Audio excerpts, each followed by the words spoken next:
तर उल्हासनगरमधील शिंदेंच्या शिवसेनेच्या जनसंपर्क कार्यालयात गोंधळ पाहायला मिळाला। भाजपचे आमदार कुमार आयलानींच्या पत्नी मीना आयलानी, मुलगी बिंदिया आणि सुनेचा गोंधळ पाहायला मिळाला।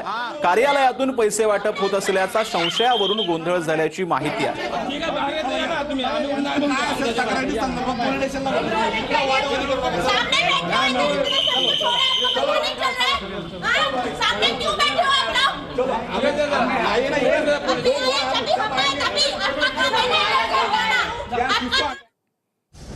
तर नाशिकच्या प्रभाग 15 मध्ये बोगस मतदान सुरू असल्याचा आमदार देवयानी फरांदे यांच्याकडून आरोप करण्यात आलेला होता।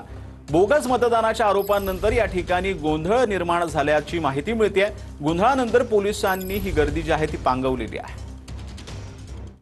भाग क्रमांक 15 मध्ये उबाठाचा पराभव दिसत असताना या ठिकाणी मोठ्या प्रमाणामध्ये काही क्रुझर गाड्या भरून मालेगाव वगैरे भागामधून गाड्या या ठिकाणी मतदानासाठी आणलेल्या आहे।